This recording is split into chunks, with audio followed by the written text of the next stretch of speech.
एक महिला भक्त वृंदावन से बिहारी जी लेकर अपने घर आई और तभी बाहर से गोलू घर के अंदर आया और माँ से पूछता है कि माँ ये कौन है। तो मैया ने बोला ये भगवान है और ये ही हमारे मालिक हैं। अब तो घर में जब भी कोई नई चीज बनती तो सबसे पहले बिहारी जी को भोग लगता। पहले यह सब चीजें गोलू को सबसे पहले मिलती थी। इससे गोलू बहुत चिढ़ने लगा और मन ही मन ठाकुर जी को कोसने लगा। एक दिन गोलू की माँ काम पर जाते समय बोली, गोलू यमुना जी से मटके में जल भर कर लाना।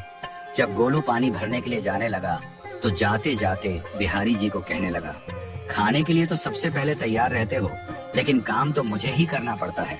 अगर यहाँ रहना है तो काम करो। कहकर गोलू यमुना जी से जल भरने के लिए चल पड़ा। गोलू जब यमुना जी में जल भरने लगा तो उसने देखा कि यमुना जी के अंदर बिहारी जी विराजमान हैं और कह रहे हैं, ला गोलू घड़ा हम भर देते हैं। गोलू उनको देखकर हैरान हो गया और बोला, नहीं नहीं, मैं अपने आप भर लूंगा। लेकिन ठाकुर जी ने उसके हाथ से घड़ा ले लिया और भरकर घर ले आए। गोलू घर आकर डर रहा था कि अगर माँ को पता लगा कि मैंने ठाकुर जी से काम करवाया है तो आज मेरी पक्की पिटाई होगी। माँ ने घर आकर बिहारी जी को गीले कपड़ों में देखा तो एकदम से हैरान हो गई और कहने लगी कि गोलू ये जरूर तेरी शरारत है, जरूर तूने ही इन पर जल डाला है। गोलू ने अपनी माँ को समझाने का बहुत प्रयास किया, लेकिन माँ ने उसको डांट कर चुप करा दिया और ठाकुर जी के भीगे हुए वस्त्रों को बदलने लगी।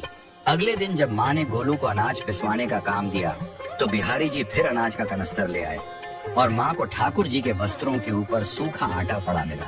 तो माँ ने फिर गोलू को डांटा कि तुझे पता नहीं कि ये हमारे भगवान हैं और तू भगवान के साथ शरारत करता है। आज तूने फिर इनके ऊपर आटा फेंका है। तो गोलू शपथ लेकर कहने लगा, नहीं माँ, मैंने कोई शरारत नहीं करी है। ये तो मेरे हाथ से गेहूं का कनस्तर लेकर खुद पिसवा कर आए हैं। गोलू की माँ आज बहुत गुस्सा हुई।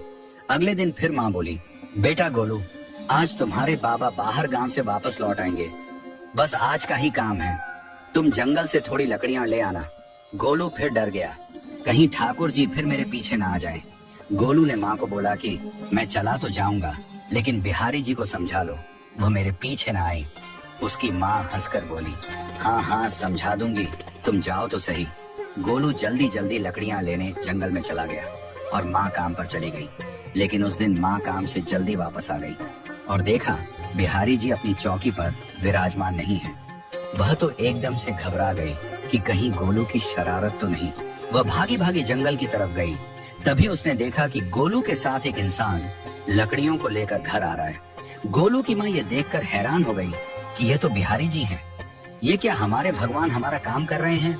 इसका अर्थ गोलू ठीक कह रहा था। वह जल्दी जल्दी भागकर ठाकुर जी के पास गई और लकड़ियां उनके हाथ से लेते हुए उनके चरणों में गिरकर रोती हुई बोली, हे बिहारी जी, ये आप क्या कर रहे हो? मुंह गरीब का काम क्यों कर रहे हो? ठाकुर जी मुस्कुराते हुए बोले, हमें तो तेरे बेटे पर बहुत प्यार आता है। सब लोग हमें भगवान समझते हैं, लेकिन एक तेरा बेटा ही था जो हमको अपना मानता था। अपना मानकर वो हमें डांट भी देता था, हमारे साथ गुस्सा भी करता था, और जो हमें एक बार अपना मान लेता है तो हम उसके मान के लिए उसके ही हो जाते हैं।